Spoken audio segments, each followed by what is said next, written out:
Assalamualaikum warahmatullahi wabarakatuh. A'udzubillah, bismillah, alhamdulillah. Allahumma salli ala Sayyidina Muhammad wa ala ali Sayyidina Muhammad. Kita berjumpa kembali dalam serial kisah orang-orang yang soleh. Adapun sosok yang kita coba kupas adalah sosok imam dari kelompok tabi'in yang bernama Imam Urwah bin Zubair. Pada episode pertama, kita coba bahas Urwah bin Zubair sebagai salah seorang sosok yang lahir dari dua bibit yang unggul dan mulia. Pada episode kedua, kita mendapat informasi Imam Urwah ini membuat sebuah rumah yang terbuat dari batu akik. Pada episode yang ketiga ini, kita ingin coba bedah, kita ingin coba kupas bagaimana ibadah dari Imam Urwah bin Zubair ini. Ibadahnya Masya Allah, sangat luar biasa. Artinya kalau saya menyebutkan sangatnya sampai 3 kali, artinya sesuatu yang gak mungkin bisa dicontoh oleh orang-orang sekarang. Misalnya, Imam Urwah bin Zubair ini sepanjang tahun terus berpuasa. Kecuali 5 hari. Idul Fitri, Idul Adha, dan 3 hari, hari Tasyrik. Hanya 5 hari inilah yang beliau tidak berpuasa. Yang lainnya full. Apa ada di Indonesia? Ada. Ayahanda kami Habib Usman sempat bercerita bahwa suatu hari Allah yarham Kiai Haji Wahid Hashim yang ketika itu dalam posisi sebagai Menteri Agama, ayahanda dari almarhum Gus Dur berkunjung ke Mama Cibaduyut. Mama Cibaduyut salah seorang ulama ternama min auliyaillah yang berada di kota Bandung. Waktu sampai ke pesantren Mama Cibaduyut, disajikanlah makanan oleh Mama Cibaduyut. Kita kenal, ya Wahid juga sepanjang hidupnya terus puasa. Maaf Mama, saya sedang berpuasa. Sama, Mama juga puasa. Tapi kan kita sama-sama sholat puasa sunatnya. Silahkan makan. Akhirnya Ki Wahid makan. Juga Mama Cibaduyut yang selamanya berpuasa.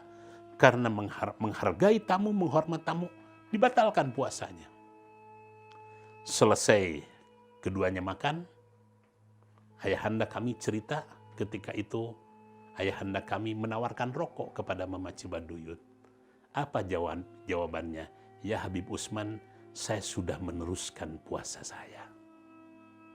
Sama yang dilakukan oleh Ki Wahid Hashim pun setelah makan, akhirnya beliau melanjutkan puasanya lagi. Nah, kalau menurut logika orang sekarang nggak masuk akal. Karena kita nggak sampai ilmunya. Nggak sampai ilmunya. Jadi itulah yang namanya etika tertinggi. Nah, ini yang dilakukan oleh Imam Urwah bin Zubair. Sepanjang tahun terus puasa. Makanya sahabat-sahabat dari kelompok tabi'in mengetahui Urwah ini tidak pernah gemuk. Badannya hanya seakan-akan terdiri dari tulang belulang saja. Karena rajinnya berpuasa.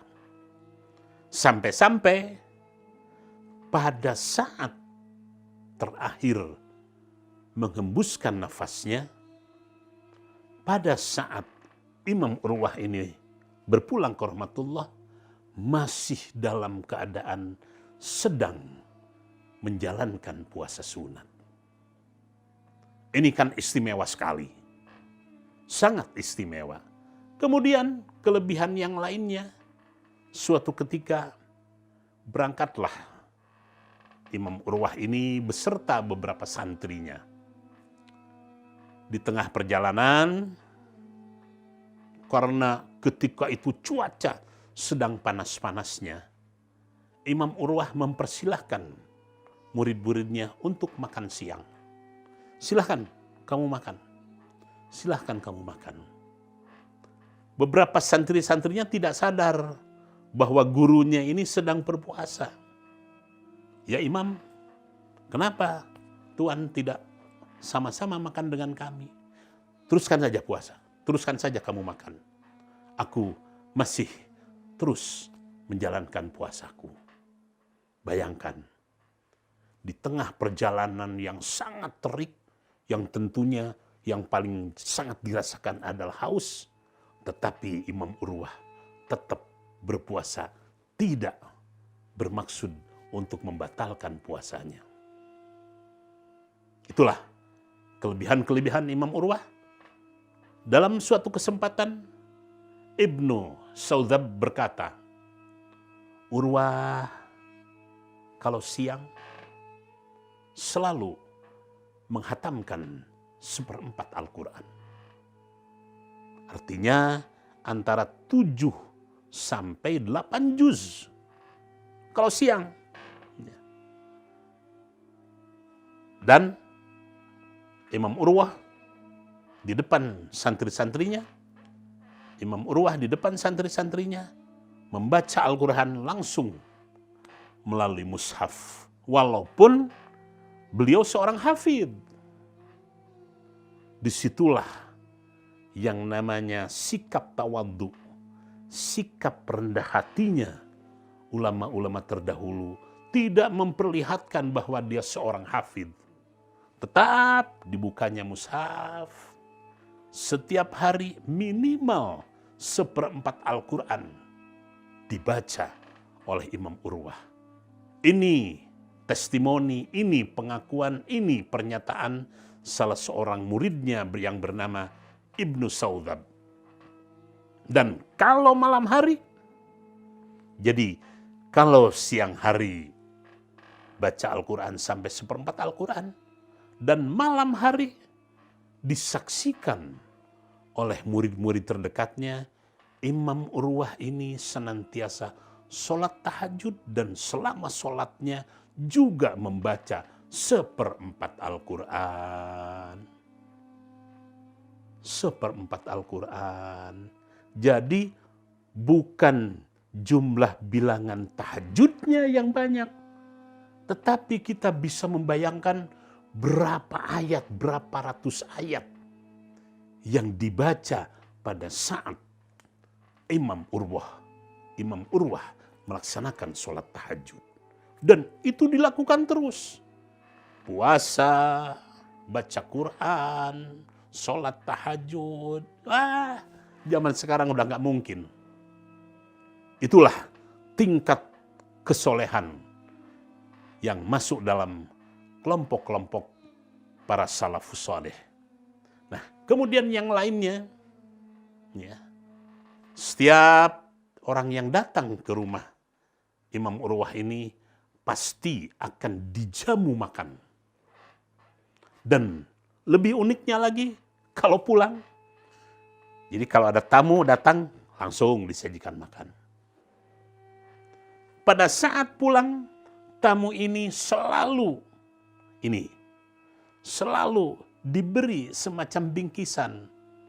Kalau di Indonesia mungkin ada ranginang, kasihkan ranginang. Ada opak, kasihkan opak.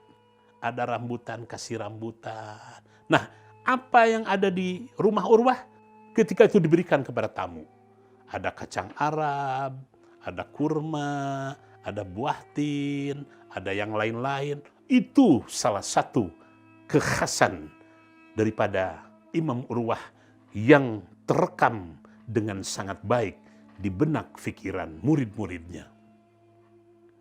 Suatu ketika Imam Urwah ini menunaikan haji. Pada saat menunaikan haji, pada waktu tawaf, Imam Urwah ini sempat bertemu dengan Abdullah bin Umar, putra Khalifah Umar bin Khattab. Abdullah bin Umar ini tidak mengikuti jejak ayahnya dalam hal kepemimpinan, dalam hal menjadi penguasa. Beliau lebih cenderung menjadi seorang ulama. Abdullah bin Umar ini termasuk beberapa yang bernama Abdullah bin Umar, Abdullah bin Abbas, Abdullah bin Zubair, Abdullah bin Mas'ud, beberapa Abdullah yang merupakan generasi kedua dari sahabat-sahabat Rasulullah yang memiliki kecerdasan yang luar biasa. Nah, pada saat bertemu sedang melakukan tawaf, Imam Urwah menyampaikan keinginannya untuk bisa meminang putri Abdullah bin Umar. Namun Abdullah bin Umar karena saking khusyuknya tawaf, apa yang disampaikan oleh Urwah ini tidak terdengar sama sekali. Ketika itu Imam Urwah seakan-akan ada semacam apakah itu tersinggung atau apa kok kenapa Abdullah bin Umar kok seperti itu. Padahal Abdullah bin Umar ketika itu betul-betul sedang khusyuk. Selesai ibadah haji, kembali ke tempatnya masing-masing. Nah, Imam Urwah akhirnya bertemu dengan Abdullah bin Umar di kota Madinah. Akhirnya niat tersebut disampaikan kembali oleh Urwah kepada Abdullah bin Umar. Ya sahabat Abdullah, kalau sekiranya engkau berkenan, aku ingin melamar putrimu yang bernama Saudah. Apakah engkau siap? Insya Allah siap. Bukan siap dari sisi materi. Siap enggak engkau dari sisi mental? Karena engkau tahu, aku, ayahku, termasuk anak-anakku rata-rata sangat temperamental. Sangat emosional. Siap. Baiklah. Kalau demikian, akhirnya Imam Urwah ini diangkat menantu oleh seorang yang alim juga. Dan dari pernikahannya dengan Saudah, putri Abdullah bin Umar, Imam Urwah ini melahirkan beberapa ulama-ulama generasi berikutnya. Dan yang tidak tertinggal, salah satu kelebihan daripada Imam Urwah ini, beliau dimanapun, kapanpun, apabila ada waktu-waktu senggang, pasti, sekali lagi, pasti akan dimanfaatkan untuk berzikir kepada Allah. Itulah beberapa rangkaian-rangkaian atau sekelumit dari ibadahnya Imam Urwah bin Zubair. Tentu saja dalam waktu yang sangat singkat ini, kami tidak bisa mengupas secara utuh. Itu hanya sekedar penggalan-penggalan kecil dari ibadah seorang imam yang cukup ternama di Madinah yang bernama Imam Urwah bin Zubair.